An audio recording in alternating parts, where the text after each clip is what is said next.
Hello and welcome to Technique.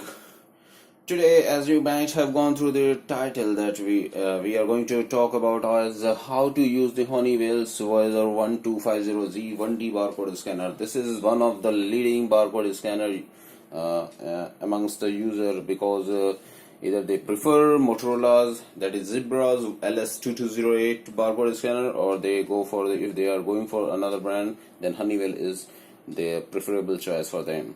So this is a good scanner that comes with the 5 years warranty, and it is meant to scan 1D barcodes. It works almost like LS2208, but the popularity of LS2208 is awesome. They have been known in the market from a long time, and because of that reason Honeywell's LS220 is very famous in the market.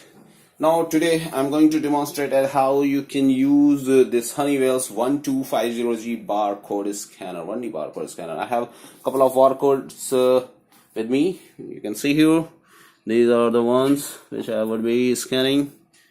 And in my previous video of unboxing, you might have seen the cable, the USB cable that comes along with the barcode scanner box.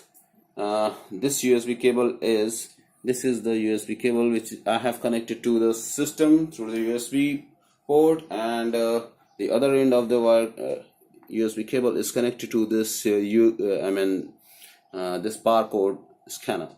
Okay, now come to the main point. Here I have got some of the barcodes. This is non-tearable barcode label, normally used in the garment sections. I have opened the notepad so that you can see the scanning happening on the screen. Now let's see. Okay, it is an advisable thing that you always connect your scanner, the USB cable, to the main port of the system, because if it is not connected with the main port, then it is going to give you confusion, various kind of confusion. So it is always advisable, so please go for the main USB connection in your system so that your operations do not stop. Now I reconnected to my that temporary one, because this is a demo, so I have connected for a couple of minutes till this demonstration ends. Now I have got this barcode scanner. Let's see how it scans. Okay, it's still struggling in the connection. I have to fix it again. You will hear a sound. This is the indicator that it is connected, but as I advised, do not go for the temporary USB options. Go for the long way. Now you can see how it is scanning. This kind of fluctuation will happen. Until you have connected the USB port with the main unit. Now you can see how it is. These are the, as I said, on non-tearable barcodes. I have got another barcode also. Yeah, it is very quick in responding. Very quick.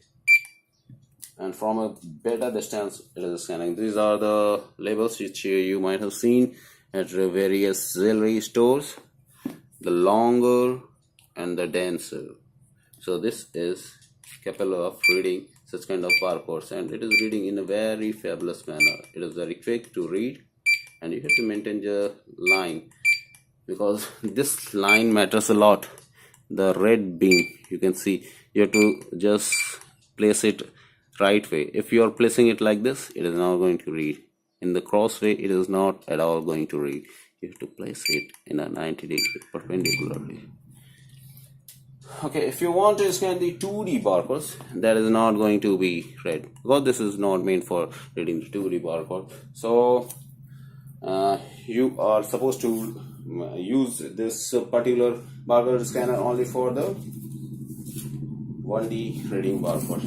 Most of the retail stores are having only 1D barcodes in their products, so it is a preferable one to have this one. Along with this scanner, you always get this Voyager quick start guide.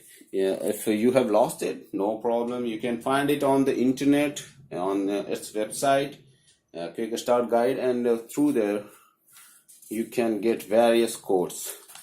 Various codes means if you want to use it on auto mode, like whenever you are having this scanner stand on the stand like this one, then you will be just requiring to place the barcode in front of it, and it will automatically detect and read the barcode and transfer the data to the system. So here are the some codes in the Quick Start Guide that you have to follow, and whenever you are doing this, all kind of stuff is there. If you are using any suffix or prefix kind of thing, then also you can go through these details in the Quick Start Guide, and you would be in a position to manage that too. And if you have any kind of query regarding this barcode scanner, so please feel free to put that in the comment box, because any of my person is going to answer that one, and that would be a good for you. I mean, if you are having any kind of technical difficulties, I have the team of experts who are assisting me in creating this kind of videos and answering your queries. So feel free to get in touch with me on below this YouTube video. And if you have I would request you people to please subscribe to my channel, so that we get motivated to create such kind of videos in the future worlds as well. So that's all from Honeywell's Voyager 1250G barcode scanner. If you have any kind of queries, please do not hesitate in putting up on down here, and we'll see you again in the next video. Thanks for watching. Thanks a lot.